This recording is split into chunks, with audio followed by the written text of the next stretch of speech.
Halo guys, salam sepak bola, selamat berjumpa kembali. Kali ini kita akan membahas mengenai venue ya.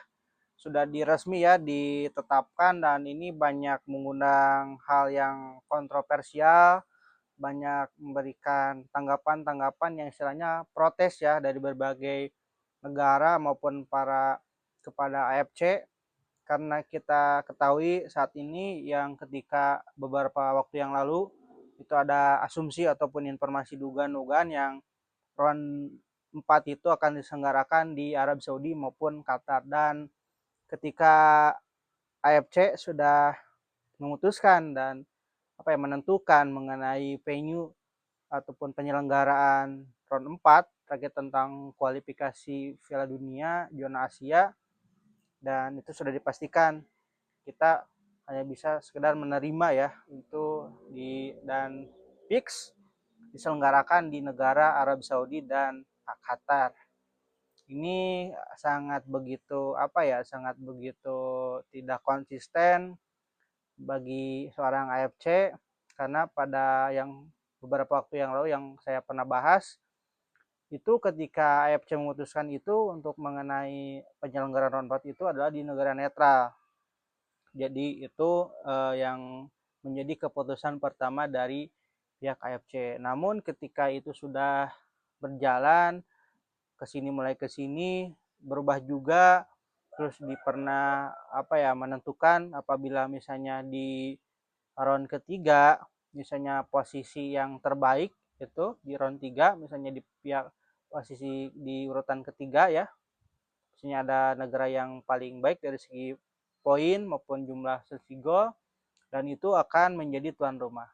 Tapi itu berubah lagi gitu ya, dan yang terbaru dan sudah fix kita mendapatkan informasi bahwasanya resmi untuk round of 4 itu akan diselenggarakan di negara Arab Saudi maupun Qatar. Ini mengundang publik yang sangat begitu disayangkan, karena ini sangatlah tidak netral ya ketika round 4 itu diselenggarakan di Arab Saudi sama Qatar.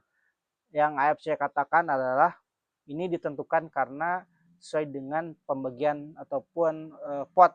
Karena pot satu itu kan ada Arab Saudi sama Qatar, dan menurut AFC kedua negara tersebut berhak itu untuk menjadi tuan rumah. Itu menjadi polemik, banyak tanggapan dari pihak publik yang misalnya menuduh ataupun ya AFC ini tidak profesional, tidak konsisten dan memihak gitu ya, memihak kepada negara dua tersebut.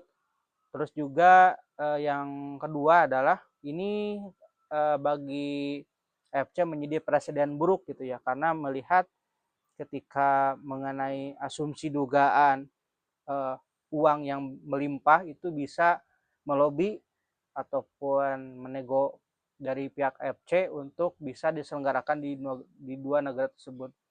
Karena ketika AFC memutuskan hal ini itu banyak respon dari negara-negara yang lolos ke round 4 ataupun banyak melakukan protes.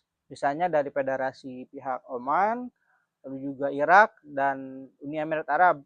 Ketiga negara tersebut melakukan protes karena menilai AFC itu tidak adil dan tidak konsisten dengan keputusan yang sebelumnya, dan misalnya lebih condong menguntungkan di kedua negara tersebut. Artinya ini misalnya tidak adil dan berat sebelah. Yang kedua, alasannya kenapa AFC memutuskan itu diselenggarakan di negara Arab Saudi dan Qatar. Yang pertama itu karena ada sponsor partnership di Power Cup.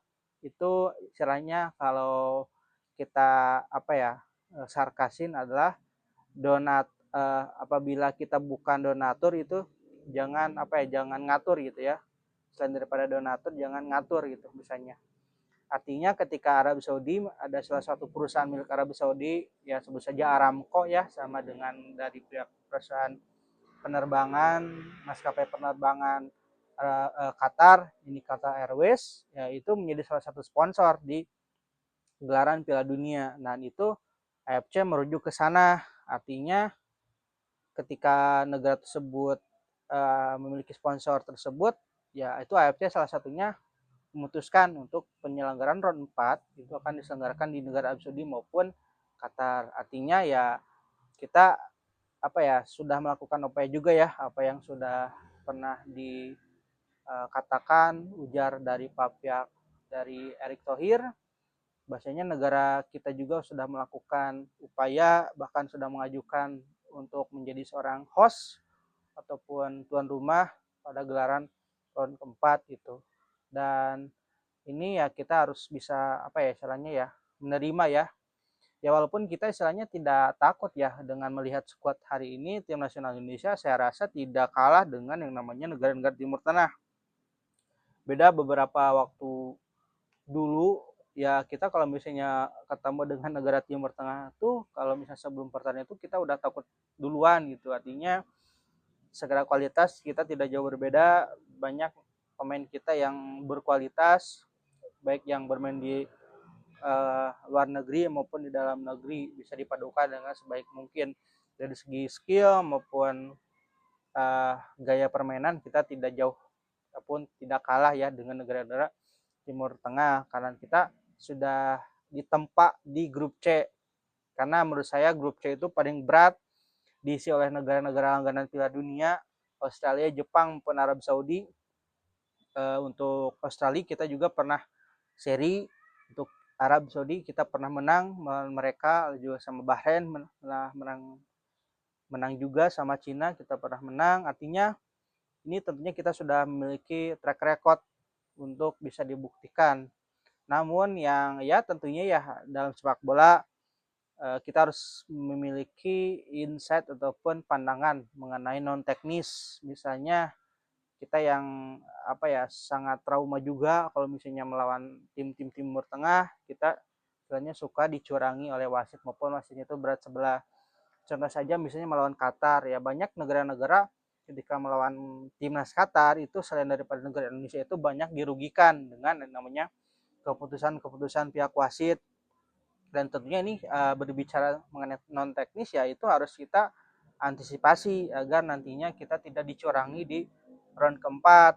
Misalnya ketika ya kita harus dari segi kualitas harus ditingkatkan gitu, maupun dari segi skema permainan maupun dari segi skill maupun taktik ya kita harus dipersiapkan dengan sedemikian mungkin agar nantinya kita di round 4 itu bisa bermain dengan cukup baik dan tentunya ya kita bisa menang dengan skor tinggi, misalnya dalam pertandingan itu 3-0 ataupun 4-0.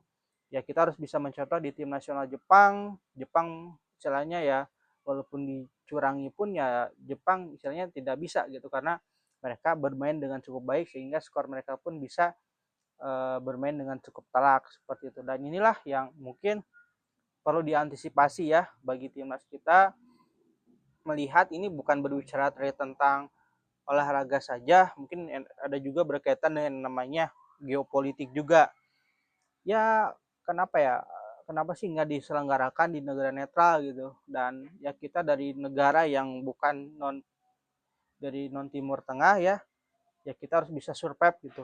Yang pertama mungkin yang menjadi salah satu tantangan dari segi cuaca, tentunya harus kita beradaptasi lagi.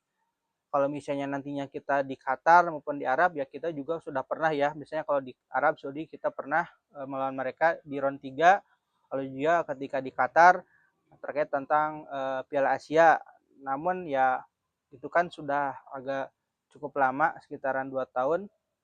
Ya kita harus bisa mempersiapkan mungkin dengan beradaptasi dari segi cuaca. Yang kedua, tadi dari segi permainan ataupun taktikal tentunya harus dipersiapkan dengan sedemikian rupa agar nantinya kita walaupun di amit-amit ya dicurangi pun ya kita tetap bisa eksis ataupun melakukan permainan yang istilahnya determinasi yang tinggi.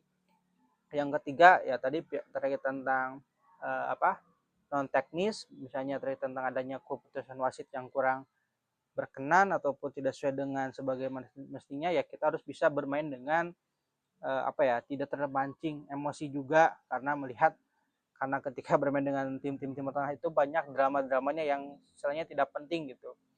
Dan ya inilah sangat tidak sangat disayangkan ya ketika round 4 ini diselenggarakan di dua negara tersebut yang memiliki basis uang yang sangat melimpah juga, itu karena katanya ditentukan dari hasil partnership sponsor.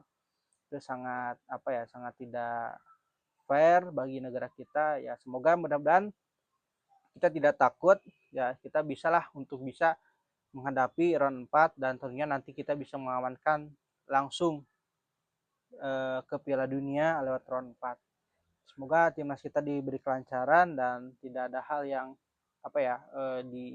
tidak diinginkan untuk tentang mengenai penambahan pemain ya. Mungkin saya rasa perlulah, karena ketika lawan Jepang itu banyak evaluasi yang harus segera dibenahi. Misalnya dari segi gelandang tengah itu harus ada tambahan, sama terkait tentang striker itu harus ada istilahnya ya opsi tambahan untuk timnas kita bisa berjalan dengan baik mungkin. Itu saja yang ingin saya sampaikan pada hari ini. Jangan lupa untuk subscribe, like, share maupun komen agar teman-teman mendapatkan informasi seputar sepak bola secara terupdate. See you next time.